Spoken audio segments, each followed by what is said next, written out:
Good morning, everyone. Today is Thursday, January 28, 2021.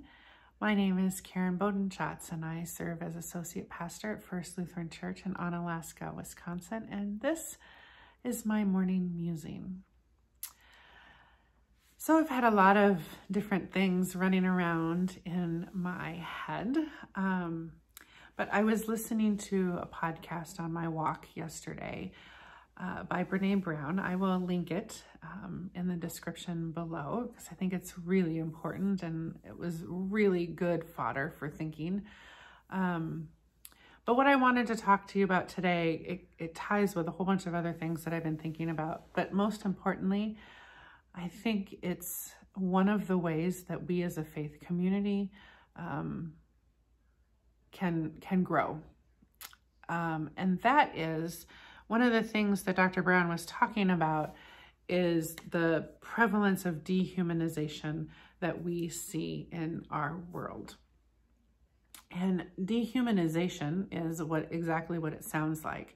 It is the making of a group of people or a person even somehow less than human, or it could be a demonizing of them so that they require less humane treatment.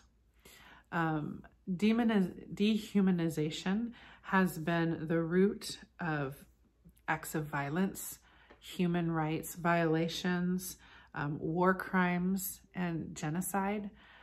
In fact, every act of genocide that we know of and can study starts with dehumanization of people.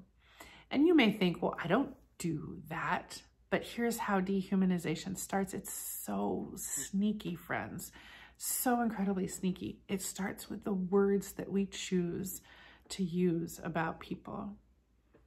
It starts with the images that we paint of people, human beings, those same ones that we as Christians are called to love.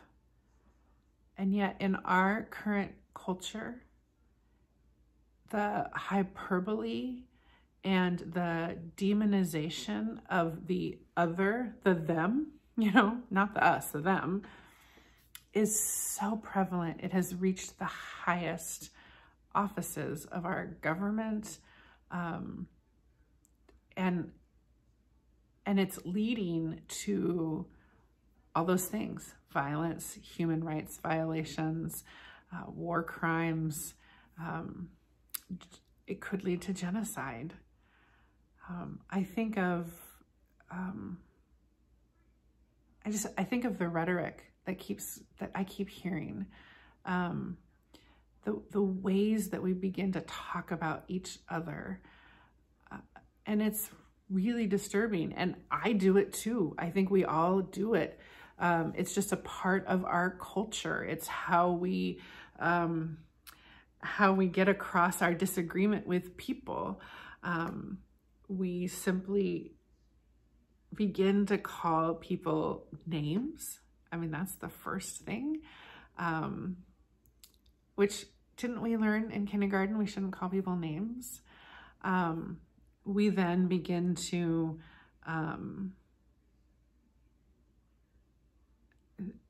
just strip people of their humanity in the ways that we talk about them. And that makes it then easier to do that. It makes it easier to hate. It makes it easier to talk about harming people, and then leads to more violence. So as this was all rolling around in my head, I was reminded of my own pact to try and not do that, which I failed at all the time. I'm a little bit better at it, but also as I began to think about all of the ways that we as a faith community want to be better, the ways that we want to welcome people, the ways that we want to be of service, I think they all start with our willingness to see each other as human beings on this journey together, even when we so vehemently disagree with people. I mean, there's ways to deal with that. And there are people who perhaps we cannot be in the same room with, and that's probably good, but that person is still a human being.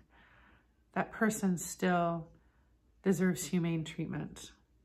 And for my own sake and for my own soul, I'm going to keep trying to work on treating them with humanity and kindness. Because I think that's what Jesus is calling us to do. And I think Jesus knew it was going to be super duper hard. That's why we're guaranteed forgiveness. That's why our salvation isn't dependent on whether or not we call somebody a jerk or worse. So that's what's rolling around in my head, and is continuing to be a challenge to my own self, to be just really aware of the ways that I speak of and to people in my conversations, in my posts, and in my letters to Congress. I would encourage you to just be mindful. And perhaps there are some changes that you can make. And perhaps we can all hold each other accountable as members of this faith community, to being committed to a way of love and kindness that leads not to violence, but to nonviolence and transformation. Be well, friends. Be kind. Christ is with you.